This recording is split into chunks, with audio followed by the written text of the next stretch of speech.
Hello, good morning, good afternoon, good evening, whenever you're watching this. This is the video version or video companion to the slides. I always try and do this given these times in case you can't join us live. Okay, so this was originally scheduled for Tuesday, February 22nd. But as you know, we don't have school that day. So I'm going to get into your meetings, but then we're going to have a Tuesday later in March dedicated to more time to work on it as well and answer questions about it. But I'll be in your meetings and hopefully that helps as well. So let's get straight into it. This is another part for our Atlas this school year. We're working on summative assessments and wrapping up our work on summative assessments.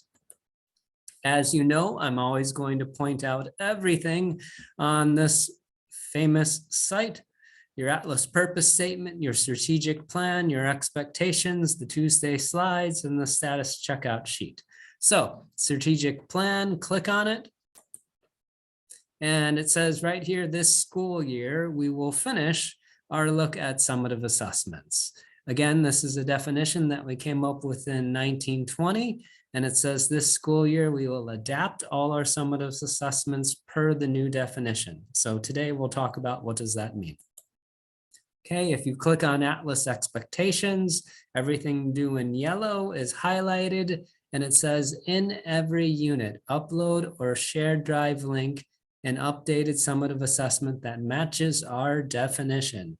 Remember when you do those new uploads or links to align it to the priority or power standards up above in that unit, because when you upload, you tick that. So what does this mean? Okay, remember we have our assessment definition. It can be found at the bottom of the Curriculum Office Google site. It says, we believe summative assessments are cumulative student performances. We believe authentic performances are application and or transfer tasks. You all did a great job with this definition, but this is what I was talking about before when we talked about formative assessments. This is that moment where we put more of our money where our mouth is. We walk the talk and try and do things that we previously said we felt strongly about. Okay, so let's dig straight into it. We believe summative assessments are cumulative student performances. The key word here is cumulative.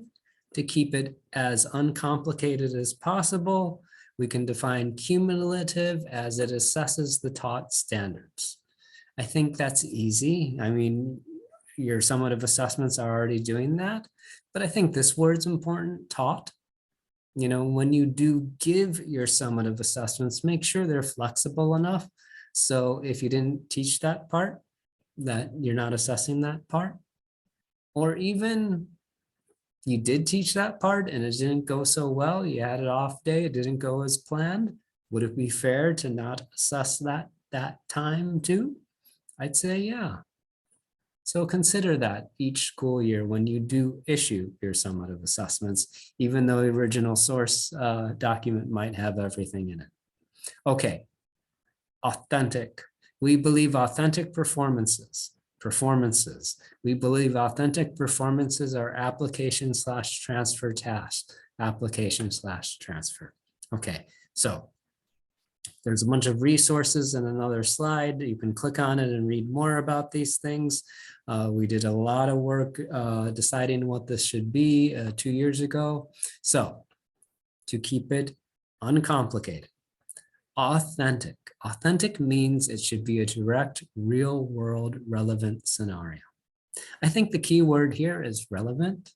You know, real to who? Real world to who? So to your students, a relevant question for your students, a summative assessment, a great question or problem would be a relevant scenario for your students, not about corn farming in Nebraska. Okay, performances. These should be demonstrative actions. They should be situations that have a process to them. That would be best. They should show application / transfer. What's the difference between the two? Technically, transfer means it's a novel situation. If you keep applying, the bus leaves the station at, the bus leaves the station at, that's consistently an application. But it wouldn't be a transfer problem or question if it's not a novel situation. So that last summative assessment should be a novel situation. Okay. So this is really a very, very brief summary of the things we're going to look for in a summative assessment. Is there way more to it? Yeah. But to keep things simple for today, just these are our simple definitions for reference. Okay. I think this is a really interesting slide because if we were together in the library February 22nd, talking about it, we might have this exercise now where we reflect and think about, what's really happening in our classrooms with our summative assessments? What are the summative assessments that we're issuing? Think of a summative assessment that you give. What is it? Our goal, this school year is we're going to ask you to, in math, social studies, and science, have at least one summative assessment question that is at least orange. If you could do blue, awesome, but at least orange. Template for making that happen. The next slide, we're going to show you the graphs template. You could use graphs if you want, but most people you use the graphs. Here's that link to a bunch of other resources that I was mentioning. Okay, moving forward. So what is due this school year? We would like at least one question in your summative assessments to include these aspects. How can I do that? Cut to the chase. Add a GRASS performance task doc to each summative assessments. You may use an existing question from that summative assessment, or you can make a new one. We would put these drafts in Atlas now, one for each unit: social studies, math, science, not reading or writing. And then in 22, 23, that's when we would start using them. Okay, what's the GRASS template? You may have seen this before. It's UBD, Jay McTeague and Grant Wiggins one. So make sure your situational performance task question has a goal, has a role, pretending who you are, has an audience, pretending who the audience is. And that's why it's fake real. If you can make it real, great.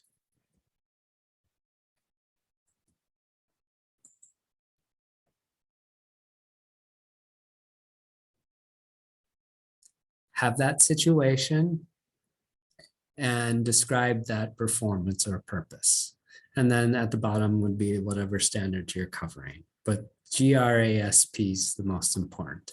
So I guess it's a PDF. It's not really a template. So what I would do is make from the shared drive, your team shared drive, a Google Doc, just simply put GRASP down the side and fill it in, and then upload that.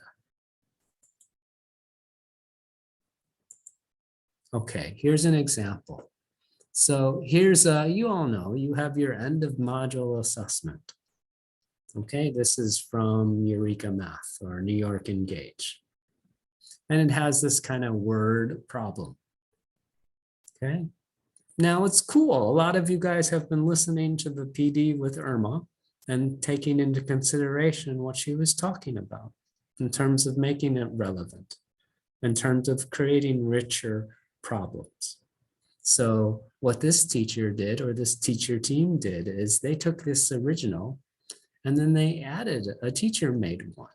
And look how it talks about school, talks about second grade, talks about fun zone here in Jeddah. So they did a great job. What I do then to add to that is make that Google shared drive doc, label it GRASP, and explain how this question is GRASP. If that means you're adding an element to the question, cool. If you don't have this kind of question at all, then this would be the opportunity to make it. Okay, that's a good example. So good on grade 2 for doing that. Okay, again, to be clear, where do we put this? It goes in stage 2. You'd have to click on add new assessment, and then it'd get uploaded. And remember, when you upload something, you'd be ticking which standards it covers. Make sure you're in editing mode and save when you're done. Okay, file name, please label these summative performance task dash the unit title or number. Okay, so this GRASP upload is actually more for the teacher view.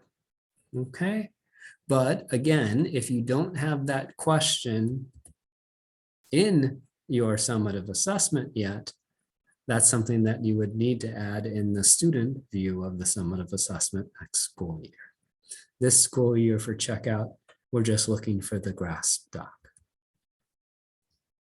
Okay, that's it, ladies and gentlemen. Again, I know if it's something you don't have already, it might feel very different than before.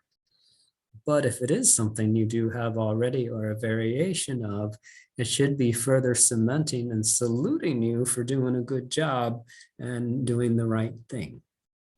This is analogous to where the rubber hits the road, putting your money where your mouth is and walking the talk, because you are a great group of people. And when we talk about these things and when we come up with these definitions, you have the right idea. It's an incredibly progressive and wonderful place to be. So when we actually do our assessments, could we do this? You know, Irma Anderson in the PD, she talked about how just one really good question should be able to give you what you need in terms of evidence. No, I'm not saying it has to be just one question, but let's compromise, meet in the middle, and can we have at least just one really good question in all our units? Again, that's math, social studies, and science. I'll visit your teams. Again, golden rule, ask me if you have any questions. Try one out. Say, Paul, does this look right? Okay, thank you, ladies and gentlemen. Bye.